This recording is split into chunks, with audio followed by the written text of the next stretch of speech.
selama lo mengonsumsi hal-hal gratis, lo nggak akan pernah kaya. Ilmu itu perlu mahar. 1. Gratis itu menyenangkan, tapi gak mengubah. Hari ini, hampir semua orang merasa udah belajar banyak hal. Dan wajar sih, lo tinggal buka YouTube dan semua ada di sana. Tutorial, ceramah, webinar, podcast, kelas pengembangan diri, spiritualitas, bisnis, motivasi, gratis semua.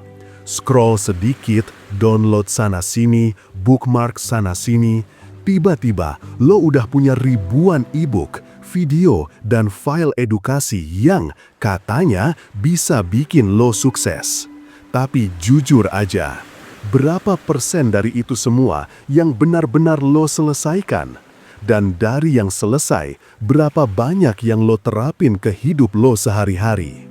Kebanyakan dari kita gak kekurangan informasi, kita kekurangan integrasi. Informasi gratis itu banyak, tapi gak nempel. Kenapa? Karena gak ada yang dikorbanin untuk dapetin itu. Gratis itu memanjakan otak lo, bukan menantangnya. Gratis itu kasih ilusi udah tahu, padahal lo belum hidupin satu pun dari itu. Dan lo tahu kenapa?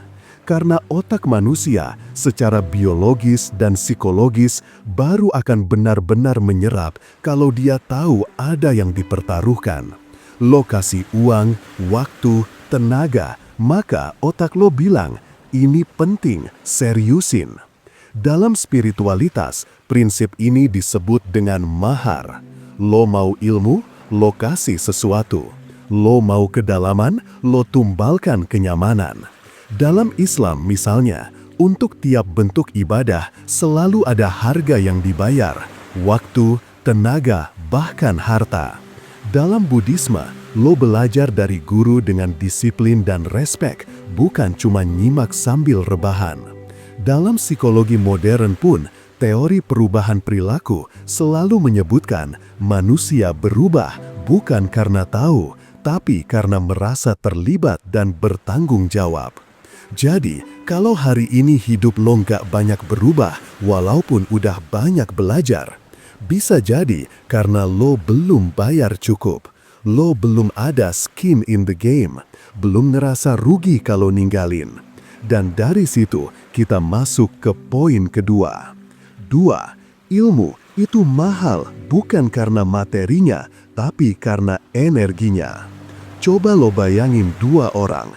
Dua-duanya ikut kelas pengembangan diri yang sama, materinya sama, pembicaranya sama, isi slide-nya sama persis.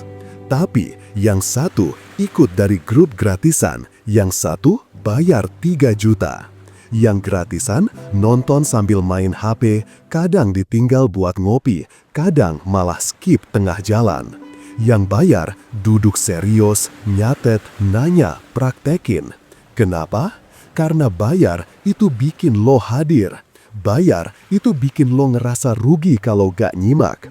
Bayar itu bikin lo ngerasa sayang kalau gak dapat hasil. Dan rasa itu, energi itu yang akhirnya bikin ilmu nempel lebih dalam. Karena lo bukan cuma ngumpulin teori, lo bawa seluruh energi hidup lo ke dalam proses belajar itu. Itulah kenapa guru-guru besar zaman dulu gak pernah ngasih ilmu sembarangan. Selalu ada mahar, bukan buat komersil, tapi buat ngukur kesungguhan. Karena ilmu bukan sekedar informasi, ilmu itu energi. Dan energi cuma bisa ditransfer dari satu tubuh ke tubuh lain kalau ada koneksi. Dan koneksi itu butuh pertukaran, entah waktu, uang, tenaga, atau bahkan rasa malu saat belajar. Makanya, lo boleh aja ambil ilmu gratis, itu hak lo. Tapi, jangan berharap efeknya sama dengan orang yang udah keluarin banyak untuk dapetin yang sama. Karena bukan materinya yang beda, tapi kualitas keterlibatan lo yang ditukar dengan harga itu. 3. Energi gak pernah bohong. Dalam spiritualitas, ada yang disebut dengan hukum resonansi atau hukum vibrasi. Dalam Islam, ini dikenal sebagai sunnatullah, hukum sebab akibat yang gak bisa dilanggar. Dalam ilmu kuantum modern pun, kita tahu bahwa setiap energi yang keluar akan kembali ke asalnya dengan bentuk yang sepadan. Lo keluarin tenaga, lo dapat kekuatan. Lo keluarin waktu, lo dapat pengalaman. Lo keluarin uang dengan kesungguhan, lo dapat ilmu yang lebih tajam nancep ke dalam.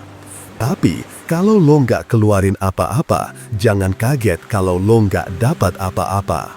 Sederhananya gini, lo nonton video gratis 10 menit sambil scroll TikTok, efeknya akan beda banget dengan saat lo duduk 3 jam penuh nyimak materi yang lo bayar dari tabungan lo sendiri.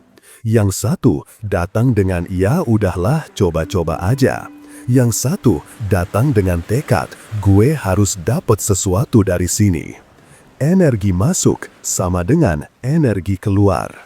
Dan itu berlaku bukan cuma buat belajar, tapi buat semua aspek hidup. Bisnis, spiritualitas, relasi, bahkan doa. Tuhan pun memberi sesuai kadar kesungguhan lo, bukan sesuai jumlah permintaan lo. Itulah kenapa, kalau hari ini lo belum berubah, bukan berarti lo bego. Bisa jadi lo terlalu murah dalam memperlakukan diri lo sendiri. Terlalu sering cari jalan gampang, terlalu sering cari yang gratis, terlalu malas ngeluarin sedikit rasa rugi buat dapetin rasa punya. Dan bukan berarti semua yang gratis itu buruk ya, banyak juga yang berkualitas. Tapi kualitas itu gak akan masuk kalau lo sendiri gak datang dengan kualitas keterlibatan yang sama. Mau lo nonton ceramah gratis atau bayar jutaan buat ikut workshop, ujungnya satu. Seberapa besar lo hadir sepenuh hati di situ? Seberapa banyak energi yang lo tukar untuk dapetin transformasi itu? Karena dalam hidup ini, semua yang berharga selalu minta bayaran. Dan kadang, bayaran paling mahal bukan uang, tapi kesungguhan. 4. Prinsip mahar dalam agama. Dalam Islam, bahkan belajar agama aja kadang perlu mahar. Bukan soal uang, tapi soal kesungguhan dan pengorbanan. Dulu, para sahabat Nabi rela berjalan berhari-hari cuma buat dengar satu hadis. Imam Syafi'i belajar langsung dari berbagai guru lintas negeri. Ulama terdahulu itu ngeluarin waktu, harta, tenaga buat dapat ilmu. Itulah mahar spiritual. Bukan karena guru mereka pelit, tapi karena makin berharga sesuatu, makin mahal pula proses untuk mendapatkannya. Tuhan juga gak kasih hidayah dengan gratis. Lo harus nyari, lo harus niat, harus ada effort. Dan itu juga berlaku dalam segala aspek kehidupan. Mau dapat pasangan yang baik, lo harus jadi pribadi yang pantas. Mau dapat rejeki yang halal dan banyak, lo harus kerja keras dan berdoa. Mau dapat pencerahan batin, lo harus melepaskan ego. Semua ada maharnya. 4. Psikologi transformasi. Kalau nggak sakit, nggak nempel. Dalam psikologi perubahan, terkenal konsep yang disebut commitment and consistency bias dari Dr. Robert Cialdini. Ketika seseorang udah investasi waktu, uang, atau tenaga terhadap sesuatu, dia akan lebih cenderung mempertahankan dan menjaganya. Artinya, ketika lo udah bayar mahal untuk sebuah kelas, pelatihan, atau mentoring, lo akan lebih termotivasi buat menyelesaikan dan mengaplikasikan ilmunya. Kenapa? Karena otak lo nggak mau rugi.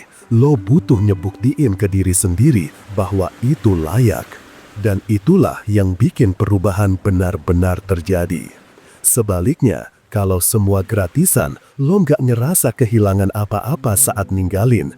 Gampang skip, gampang lupa, gampang nyerah. 4. Ilmu gak akan masuk kalau lo nggak punya wadah. Ilmu itu ibarat air dan diri lo adalah wadahnya. Kalau lo datang dengan sikap, ya udahlah, coba lihat aja dulu, kalau cocok baru gue jalanin, lo nggak punya wadah. Kalau lo belajar sambil ngerendahin, skeptis, sinis, lo wadahnya bocor. Tapi saat lo datang dengan kerendahan hati, dengan siap menukar kenyamanan lo, dengan siap ninggalin pola lama, barulah ilmu bisa masuk dan ngefek. Itu sebabnya ada istilah, ketika muridnya siap, gurunya akan muncul. Dan siap di sini bukan berarti lo pintar, tapi lo mau bayar harga. Dalam bentuk apapun, uang, waktu, tenaga, ego. 7. Tuhan ngeliat usaha bukan sekedar doa. Kadang orang bilang, gue gak perlu bayar, cukup doa aja. Tapi lupa, Tuhan lebih cinta sama orang yang melangkah daripada orang yang cuma menunggu. Kalau lo pengen dapat ilmu yang mengubah hidup lo,